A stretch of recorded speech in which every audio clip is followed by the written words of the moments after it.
Well, it's personal between me and you, and I'm going to do you some serious harm, you big stiff idiot. The untouchable True School Sports Empire proudly presents something the boxing games are missing. Hey, what's going on? It's your boy BT, and I came here to talk some boxing with the thousands of True School Sports subscribers. Now, I wanted to just chime in and give my little thoughts on the fight that took place this morning between Mairis Briedis and Jai Opetaia. You know, it was a mandatory defense for Mairis Briedis. You know, his IBF Cruiserweight titles online, as well as the Ring Magazine lineal title online as well. So, you know, very big fight for Briedis. You know, coming into the fight, Briedis has been very vocal about calling out Jake Paul and trying to really cash out because he's 37 years old. He's looking for that last big money fight. And he just had the body language and the behavior and the mannerisms of a complacent champion, you know. And when you factor in Jai Opetaia's athleticism and his, you know, his power and the skill he has, it made for a fight that was interesting. Now, I didn't go live for it. I did kind of overlook it because I'm always not excited for boxing this week the way I should have been. But I got to give a lot of credit to my boy Cali X Boxing 2.0. I mean, great channel. Make sure you guys go check him out. I personally think this guy is one of the best, you know, boxing channels on YouTube. The guy, I listened to his video before the fight, and he's the guy that really had me raising my eyebrows because he was picking Jai Opetaia. But just to get into the fight, right?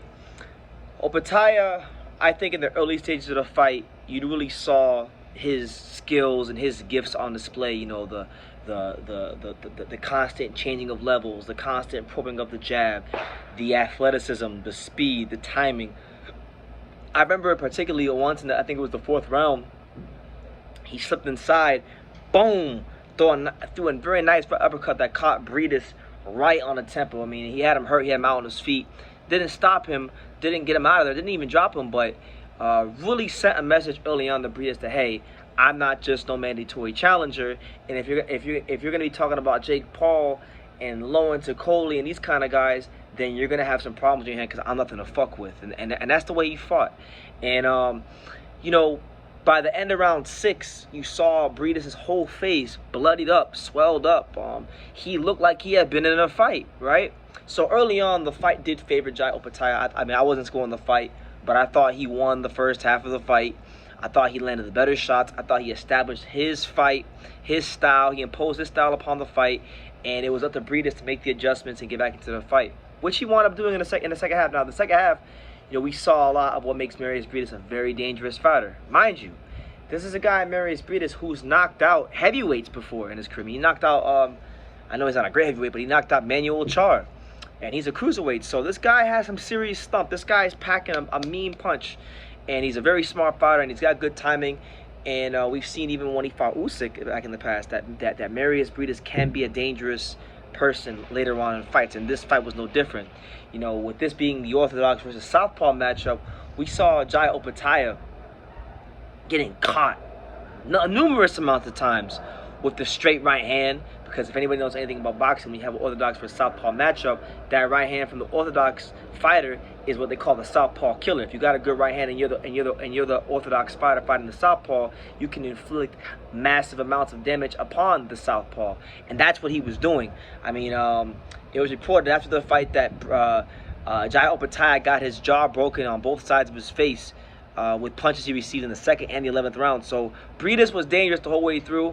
I think Briedis, you know, he had Opetaia really in some deep, dark, uncomfortable places. I think if this fight would have been back in like the 15-round era, you know, Jai Opetaia might have gotten flattened before the 15th round. But luckily for him, and fortunate for him, we are not in the 15-round era. The fight was only 12 rounds, so he showed a lot in this fight, Jai Opetaia. He showed his athleticism. He showed his skills. He showed his speed. He showed just... Most importantly, I think in this fight, the most important thing he showed was his fortitude, his durability, his ability to not just give punishment, but to be able to take it when his opponent gives it back to him. So it was like he showed and he answered every question anybody may have had about him. Because I'll be honest with you guys, I have not followed Jai Opetaia up to this point. I knew very little to nothing about him before this fight. Anything I learned about him was from this week, you know, so this was really my genuine first impression of him. And what an impression to make. You are now the IBF Cruiserweight champion. You are now the Lineal Ring Magazine Cruiserweight champion. And now, in my opinion, you're the guy to beat. If Lawrence Okolie wants to continue to prove himself in the division, he's going to come see Jai Opetaia. If the winner of Isaac Chamberlain versus Chris Smith, and I pray to God it's Isaac Chamberlain because that's my friend, but if the winner of that fight wants to prove that they're anything in the cruiserweight division, they got to come see you. Arsen Goulamirian, he got to come see you. You know, Lalanga Makabu, maybe the longest reigning guy in the division, I believe, but if he wants to prove that he's still that guy in the weight class, because a lot of people thought he lost at the BC Mchunu, he's got to go through Jai Opetaia. The Australian boxing renaissance continues. You know, we've had George Kambosos become, you know, world champion. We've had, you know, Tim Tszyu, who's due to fight for a world title soon. We've had the Maloney brothers making some noise here in the States. We've had Sky Nicholson, who's coming up through the ranks. We got Liam Parr, who's ranked highly in the WBO rankings, who's fighting Brock Jarvis in a big fight coming up, and maybe he becomes a world champion. But Australian boxing has another world champion. Australian boxing has done it again. Mad respect to the Aussies, because it's a nation that predominantly gets overlooked when it comes to the landscape of boxing. And I think you'd be a fool to not acknowledge that the Australian boxing is doing some really good things in the sport right now. They're even having a bit of a golden age collectively as a whole. So, you know, much respect to the Aussies. You know, I have a lot of love for the Aussies.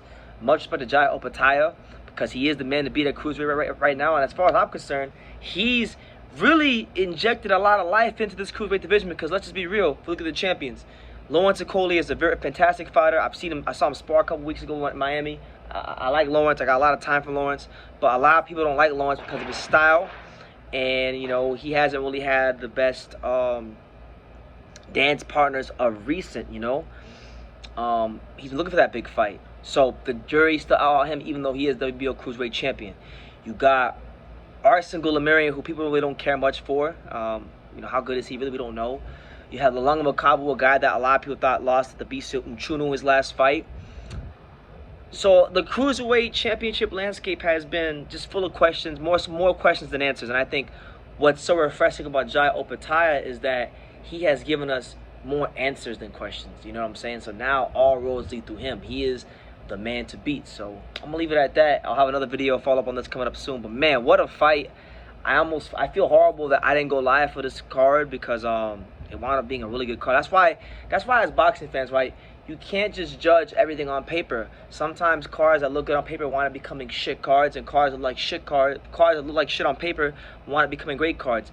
This was the latter. This was a card that maybe I didn't think the most of, and really give them any sort of coverage that I should have gave it, but it turned out to be a great card. Isaac Hardman got a big devastating knockout as well on the undercard. So just a great day for Australian boxing, a great day for boxing in general, and a nice, well-needed shake-up for the cruiserweight division, because with great power comes great responsibility, and Mairis Briedis wasn't handling that responsibility of being the man at cruiserweight very well, in my opinion, because, you know, he was focused on Jake Paul and everything but what he should have been focused on, which was what was in front of him in Jai Opetaia. So that's my review on the fight. Shout out to Jai Opetaia. Shout out to, you know, Australian boxing, and you know, even shout out to Mairis Briedis, who's been a fantastic fighter for all these years. You know, I don't think he has a lot of boxing left, so if that is one of the last time we see him, then in advance, I tip my hat to him and thank him for a great career and many great moments in that boxing ring. Got a lot of time for Mairis Briedis. But there's a new sheriff in town. He's from Australia. He is Samoan, and his name is Jai Opetaia. So let me know what you guys think in the comments down below.